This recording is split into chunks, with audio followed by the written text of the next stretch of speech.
friends, welcome back to our chapter reading. We are continuing with The Trumpet of the Swan by E.B. White. When we left off last time, Louis had finally gotten to proclaim his love to Serena, and they have both decided that they have fallen in love with each other. So, let's see what happens next. We're starting today with chapter 18, called Freedom. The news of Serena's arrival on Bird Lake had finally reached the headman in charge of birds. He went out to look at her and was delighted. Then he gave an order to one of his keepers. "See to it that she is pinioned this morning, right away, before she flies off and leaves us. That swan is a valuable bird. Make sure she doesn't get away." Louis was just waking from his nap when he saw two keepers approaching Serena, who was standing on the shore near the ornamental fence. One keeper carried a large net with a long handle. The other carried surgical instruments. They were sneaking up on Serena from behind, very slowly and quietly.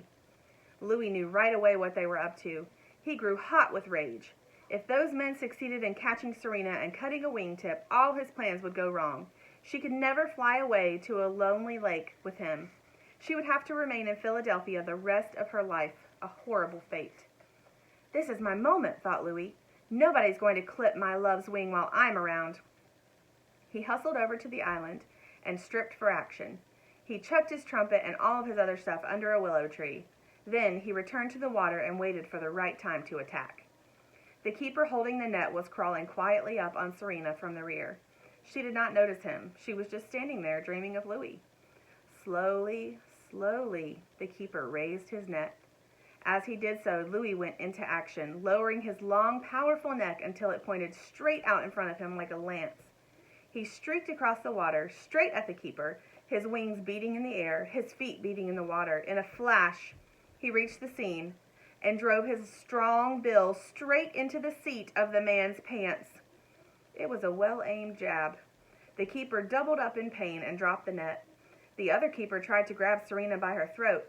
Louis beat him over the head with his wings, striking terrific blows and knocking the poor fellow off his feet. Surgical instruments bounced into the air. The net fell into the water. One keeper groaned and held his hand on his behind, where he had been stabbed. The other keeper lay on the ground, almost knocked out. Serena slipped quickly into the water and glided gracefully away. Louis followed. He motioned for her to stay on the lake. Then he raced back to the island, grabbed his trumpet, his slate, his chalk pencil, his medal, and his money bag, flew over the balustrade, and walked boldly into the birdhouse. He was still mad. He went straight to the office of the headman in charge of birds. He rapped on the door. "Come in," said a voice. Louis entered. The headman was seated at his desk. "Hello, Louis," he said. "Caw," replied Louis through his trumpet. "What's on your mind?" asked the man. Louis placed his trumpet on the floor and took his slate and chalk pencil from his neck. "I'm in love," he wrote. The headman leaned back in his chair and put his hands behind his head.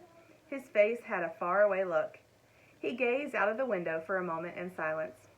"Well," he said, "it's natural that you're in love. You're young. You're talented. In a couple of months, spring will be here.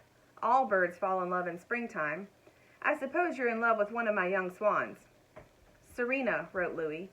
"She arrived the day before yesterday. I used to know her slightly, back in Montana. She loves me, too." "That doesn't surprise me," said the headman. "You're a very unusual young cob. Any young female swan would fall for you. You're a great trumpeter, one of the best. I'm delighted to hear about this love affair, Louis. You and your bride can stay right here on Bird Lake and raise your family in comfort and safety in the oldest zoo in the United States." Louis shook his head. Here's the picture of Louis poking this guy in his behind with his beak. And then there's Serena. Doesn't even know what's about to happen. Louis shook his head. "I have other plans," he wrote. Then he set his slate down and raised his trumpet. "They say that falling in love is wonderful." It was an old song by Irving Berlin. The room was filled with the sound of love. The headman had a dreamy look in his eyes. Louis set his horn down and took up his slate again. "I'm taking Serena away with me in a day or two," he wrote. "Oh, no, you're not," said the headman firmly. "Serena now belongs to the zoo. She is property of the people of Philadelphia. She came here because of an act of God." "It wasn't an act of God," wrote Louis. "It was a high wind." Well, anyway, said the headman, she's my swan. No, she's mine, wrote Louis. She's mine by reason of the power of love, the greatest force on earth. The headman became thoughtful. You can't take Serena from the zoo. She will never fly again. My keepers clipped one of her wings a few minutes ago. They tried to, wrote Louis, but I beat them up. The headman looked surprised. Was it a good fight? It was a fair fight, replied Louis. They were sneaking up on her from behind, so I sneaked up on them from behind. They hardly knew what hit them. The headman chuckled. I wish I'd seen it, he said. But look here, Louis, you've got to realize the position I'm in. I have a duty to the people of Philadelphia. Within the last couple of months, I've acquired 2 rare birds by accident, you and Serena, 2 trumpeter swans. One arrived here blown by the gale, the other to keep a nightclub engagement. The whole business is most unusual for a zoo. I have my responsibility to the public. It's my duty as headman in charge of birds to see that Serena stays. You yourself, of course, are free to leave when you want to because Mr. Lucas insisted that you remain free when we arranged for your Sunday concerts. But in Serena's case, well, Louis, she's got to have her left wing tip amputated. The zoo can't afford to lose a young, beautiful, valuable trumpeter swan just because you happen to be in love. Besides, I think you're making a great mistake. If you and Serena stay here, you'll be safe. You'll have no enemies. You'll have no worries about your children. No fox, no otter, no coyote will ever attack you with intent to kill. You'll never go hungry. You'll never get shot. You'll never die of lead poisoning from eating the shotgun pellets that are on the bottom of natural lakes and ponds. Your cygnets will be hatched each spring, and you'll live a long life in perfect ease and comfort. What more can a young cob ask? Freedom, replied Louis on his slate. Safety is all well and good. I prefer freedom. With that, he picked up his trumpet and played, Button up your overcoat when the wind blows free. The headman smiled. He knew just what Louis meant. For a while, the two remained silent. Louis put his trumpet aside, and then he wrote, I ask 2 favors. First, put off the operation on Serena until after Christmas. I'll guarantee she won't try to escape. Second, let me send a telegram. Okay, Louis, replied the headman, and he handed Louis a sheet of paper and a pencil. Louis wrote out a telegram to Sam Beaver. It said, Am in the Philadelphia Zoo. This is an emergency. Come at once. I will pay your plane fare. Am now wealthy. Signed, Louis. He handed the telegram to the headman along with $4 from his money bag. The headman was astounded. In all his days at the zoo, this was the first time one of his birds had asked him to send a telegram. And of course, he didn't know who Sam Beaver was, but he sent the wire and ordered his keepers to let Serena alone for a few days, which they were glad to do. Louis thanked him and left. He returned to Serena, and they spent the day happily together, bathing, swimming, eating, drinking, and showing each other in 1,000 small ways how much they loved each other. Sam arrived at the zoo on the day after Christmas. He was equipped as though he were going into the woods. Under one arm was a sleeping bag, neatly rolled. On his back was a rucksack containing his toothbrush, his comb, a clean shirt, a hand axe, a pocket compass, his notebook, a pencil, and some food. In his belt was a hunting knife. Sam was 14 now and big for his age. He had never seen a large zoo. He and Louis were overjoyed to see each other again. Louis introduced Sam to Serena. Then he opened his money bag and showed Sam his earnings. $100 bills, $50 bills, $20 bills, 10s, 5s, 1s, and some silver coins. A great pile. Goodness, thought Sam. I hope she's not marrying him for his money. Louis took his slate and told Sam about the fight with the keepers and how the headman wanted to keep Serena captive by clipping the tip of one wing. He told Sam it would ruin his life if Serena were to lose the power to fly. He explained that as soon as his father's debts were paid and the trumpet honestly belonged to him, he and Serena intended to leave civilization and return to a wild life. The sky, he wrote on his slate, is my living room. The woods are my parlor. The lonely lake is my bath. I can't remain behind a fence all my life. Neither can Serena. She's not built that way. Somehow or other, we must persuade the headman to let Serena go. Sam stretched out on the shore of Bird Lake and clasped his hands behind his head. He looked up at the great wide sky. It was a clear blue with small white clouds floating across slowly. Sam knew how Louis felt about freedom. For a long time he lay there thinking. Ducks and geese swam slowly by, back and forth, an endless procession of captive birds. They seemed happy and well. Curiosity, Felicity, and Apathy, the three trumpeters, swam by and peered at the strange boy lying on the ground. Finally, Sam sat up. "Listen, Louie," he said. "How's this for an idea? You and Serena intend to raise a family every year, don't you?" "Certainly," replied Louie on his slate. "Okay," said Sam. "In every family of cygnets, there's always one that needs special care and protection. Bird Lake would be a perfect place for this little swan that needs extra security. This is a beautiful lake, Louie. This is a great zoo. If I can persuade the headman to let Serena remain free, would you be willing to donate one of your cygnets now and then if the zoo needs another swan for the lake? If you agree, I'll go right in and see the headman about the matter." It was now Louie's turn to think and think. After 5 minutes, he picked up his slate. "Very well," he wrote. "It's a deal." Then he picked up his trumpet. "Oh, ever in the greening spring," he played, "by bank and bough retiring." The waterfowl stopped swimming and listened. The keepers stopped what they were doing and listened. Sam listened. The headman in his office in the birdhouse laid down his pencil, leaned back in his chair, and listened. The sound of Louie's horn was in the air, and the whole world seemed better and brighter, and wilder and freer, and happier and dreamier. "That's a good tune," said Sam. "What is it?" "Oh, just something I made up myself," wrote Louie on his slate. Chapter 19, A Talk About Money. In almost everyone's life, there's one event that changes the whole course of his existence. The day Sam Beaver visited the Philadelphia Zoo was the turning point in his life. Up until that day, he had not been able to decide what he wanted to be when he grew up. The minute he saw the zoo, all his doubts vanished. He knew he wanted to work in a zoo. Sam loved every living thing, and a zoo is a great storehouse of living things. It has just about every creature that creeps or crawls, or jumps or runs, or flies or hides. Sam was eager to see them all, but he had Louie's problem to solve first. He must save Serena from captivity. So he picked up his rucksack and his sleeping bag and walked into the birdhouse and entered the office. He walked tall and straight, as though he were on a forest trail. The headman liked Sam's appearance and noticed that he looked a little like an Indian. "So you're Sam Beaver," said the headman as Sam advanced him. "Why did you come here?" asked the headman. "To defend freedom," replied Sam. "I heard you intended to clip the wing of a swan. I'm here to ask you not to do it." Sam sat down, and they talked for a whole hour. Sam assured the headman that Louie was an old friend. He told about discovering the swan's nest almost 3 years ago in Canada, and how Louie came into the world lacking a voice, about Louie's attending school in Montana and learning to read and write, about the theft of the trumpet by Louie's father, the old cob, and about Camp Kookooskoos and the Swan boat in Boston.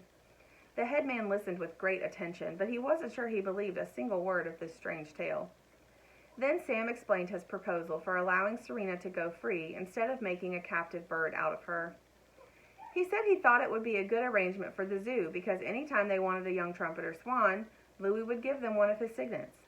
The headman was fascinated. "You mean to say you came all the way to Philadelphia to help a bird?"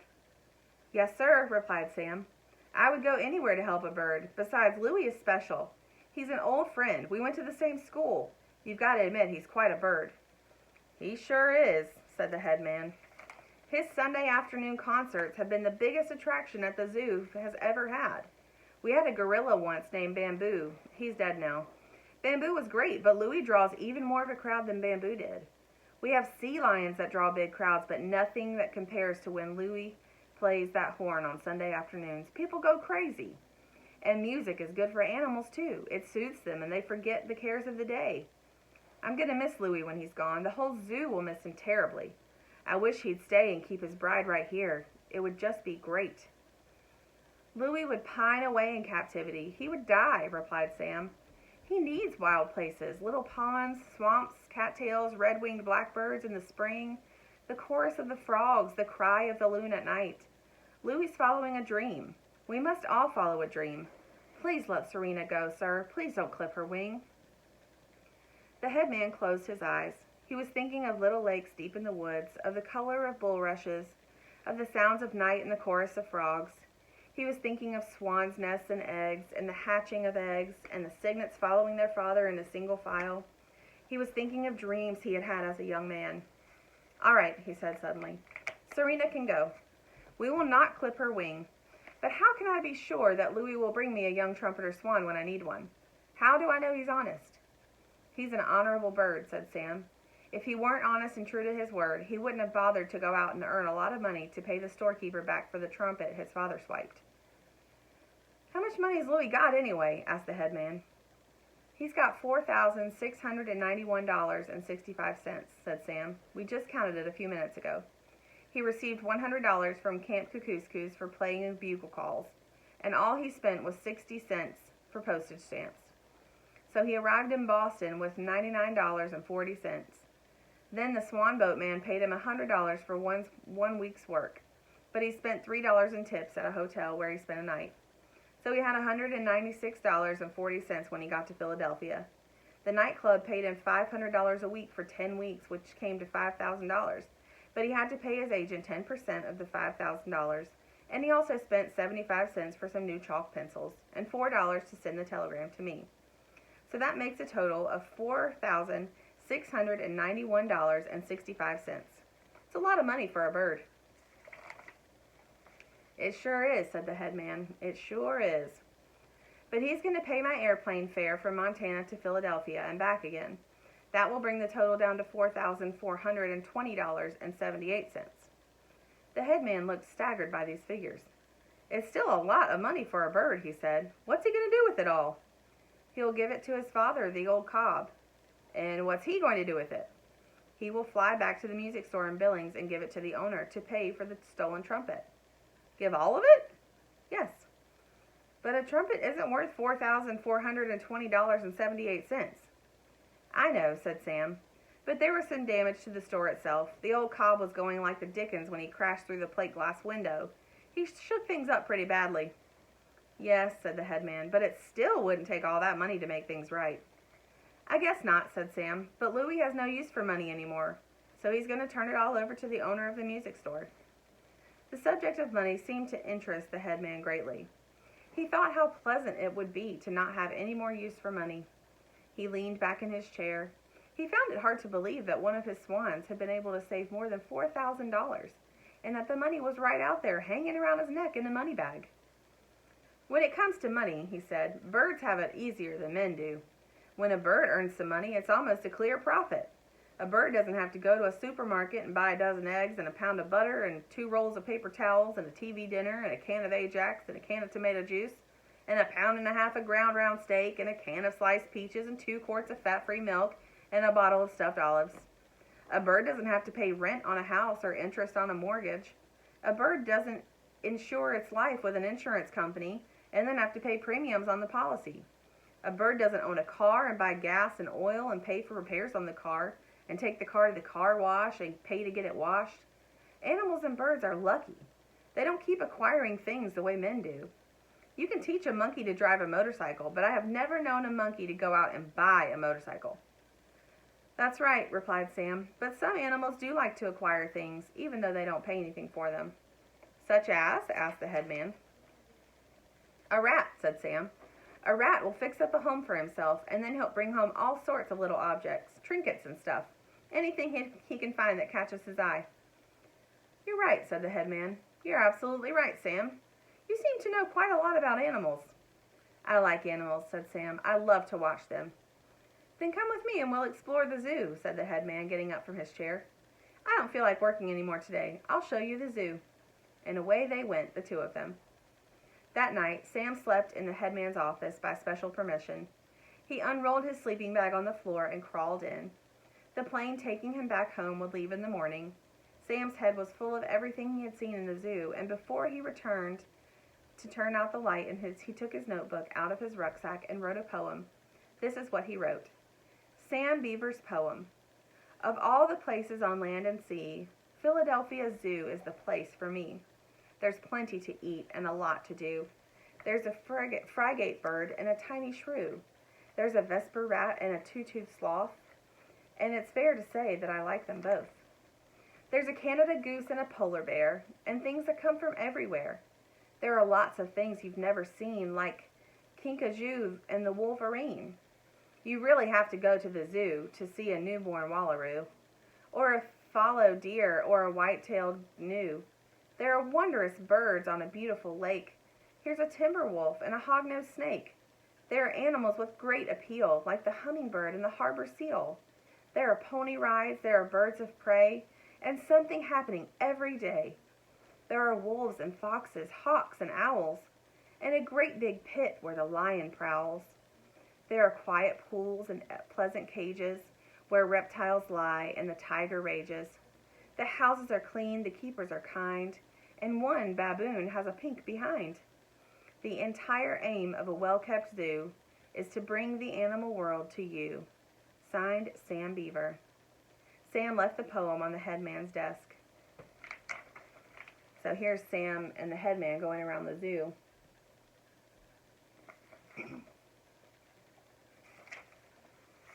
Early next morning, long before the zoo people came to work, Sam left Philadelphia by plane.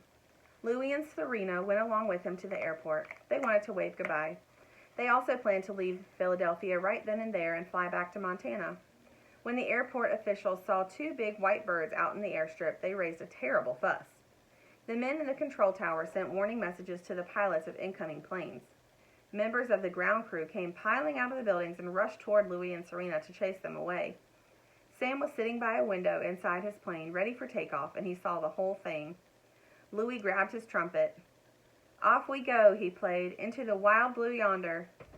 The notes carried across the airport and startled everyone. "Caw-haw, caw-haw," called Louie. He put his trumpet away and started racing down the airstrip with Serena racing after him. Just then, Sam's plane started into the wind for the takeoff. The two swans flew alongside. They were in the air before the plane was and flying fast. Sam waved from the window. Louie's life-saving medal gleamed in the morning sun. The plane rose and started to climb. Louie and Serena climbed fast too. "Goodbye, Philadelphia," thought Louie. "Goodbye, Bird Lake. Goodbye, nightclub." The plane, with its greater speed, gained on the swans. They began to drop behind. For a little while they headed west, following the plane. Then Louie motioned to Serena that he was going to change course. He banked to the left and swung toward the south. "We'll go home by the southern route and take our time about it," he said to himself. And that's what they did. They flew south across Maryland and Virginia. They flew south across the Carolinas. They spent a night in Yamasee and saw huge oak trees with moss hanging from their branches. They visited the great swamps of Georgia and saw the alligator and listened to the mockingbird. They flew across Florida and spent a few days in a bayou where doves moaned in the cedars like little lizards crawled in the sun. They turned west into Louisiana. Then they turned north upward toward their home in Upper Red Rock Lake. What a triumphant return it would be. When he left Montana, Louie had been penniless. Now he was rich. When he left, he had been unknown. Now he was famous. When he left, he had been alone in the world. Now he had his bride by his side, the swan that he loved. His medal was around his neck. His precious trumpet dangled in the breeze. His hard-earned money was in the bag. He had accomplished what he had set out to do, all in a few short months. Freedom felt so wonderful. Love felt so good. All right, friends, we're going to stop there for today. Join me back next time and we will finish up this book and see how it ends.